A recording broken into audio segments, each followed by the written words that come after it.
오늘 함께 공부하려는 책을 쓰신 분입니다. 한자가 생긴 이래 가장 많은 저수를 남긴 대학자라고 불리고요. 74년간 살면서 500권 넘는 책을 쓰셨어요. 한두 달에 한 권씩 책을 출판한 셈이 됩니다. 와. 책 쓴 분야도 넓어서 지금 기준으로 보면 정치학, 경제학, 행정학, 법학, 의학 다루지 않은 분야가 없네요. 이분은 바로 조선 후기를 대표하는 최고의 천재, 경세재민, 세상을 잘 다스려 백성을 고난에서 구제한다. 이를 위해 노력했던 당대 최고의 인본주의자 바로 다산 정약용입니다. 다산하면 일표 이서 그러니까 경세유표와 목민심서 흠흠신서 발음이 좀 어렵네요. 이렇게 세 작품을 필독서로 얘기하는데요. 그런데 저 세 권의 책은 한문 원문은 물론이고요. 편역된 책도 한문 공부 초심자가 집중해서 읽을 수 있는 책은 아닌 것 같아요. 일단 내용 자체가 솔직히 어렵고요. 다루는 내용이나 토대가 되는 개념이 당시 시대 상황이 기준이에요. 학술적 연구 대상으로서는 중요할지 몰라도 가벼운 마음으로 인생의 교훈을 얻기 위해 읽기는 역시 어렵다. 저는 이렇게 생각합니다. 그보다는 다산과 마음과 마음으로 대화하기에는 역시 유배지에서 보낸 편지가 제일이 아닌가 이렇게 생각합니다. 이 책은 기본적으로 1801년부터 1818년까지 정약용이 귀양살이를 하던 시기에 두 아들과 형 정약전에게 보낸 편지로 구성되어 있습니다. 그때 이제 정조 사후에 신유박해로 귀양살이를 했었죠. 당대의 천재로서 개혁군주 정조와 국정을 논했으나 지금은 귀양살이 처지가 돼서 복권 가능성은 희박한 상황. 하지만 자신의 두 아들은 한양에서 여전히 살아가고 있어요.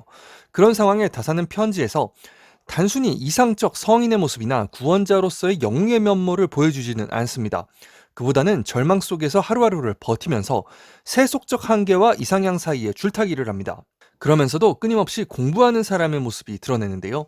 진흙탕 속에서도 끊임없이 나아가는 철인의 모습에서 저는 어떤 희열을 느끼게 됐습니다.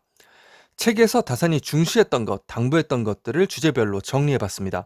첫 번째는 무엇보다 책 읽기입니다. 다산은 편지에서 피해족으로서 잘 처신하는 방법은 오직 독서하는 것 한 가지밖에 없다.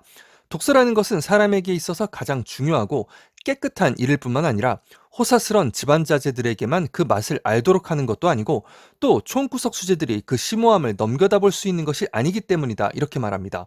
결국 독서를 통해 얻을 수 있는 것은 가난한 자와 부유한 자의 차이가 없다. 나아가 인생의 쓴맛을 본 사람이 진정한 독서의 기쁨을 알 수 있다. 이런 의미로 저는 이해했습니다.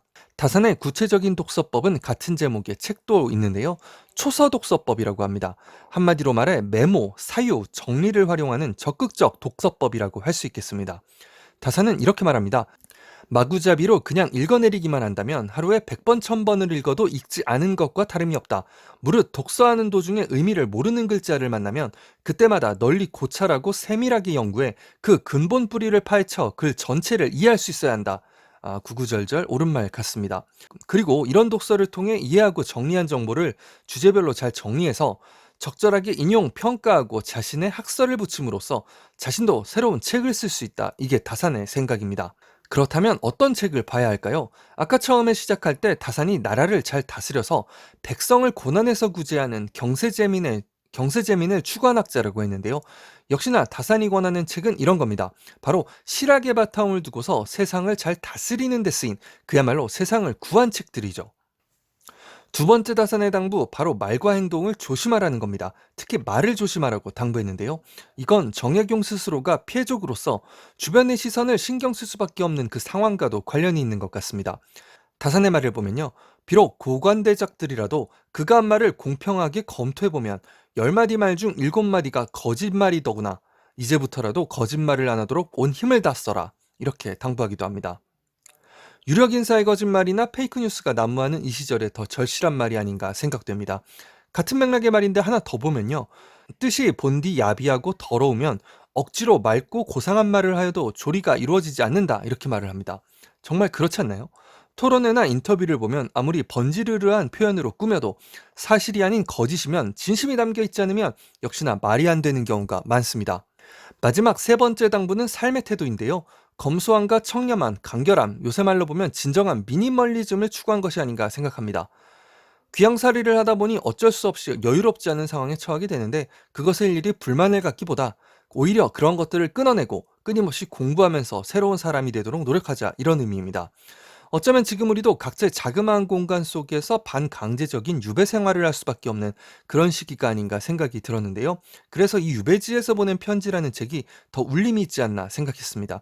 오늘 공부는 여기까지입니다. 들어주셔서 감사합니다.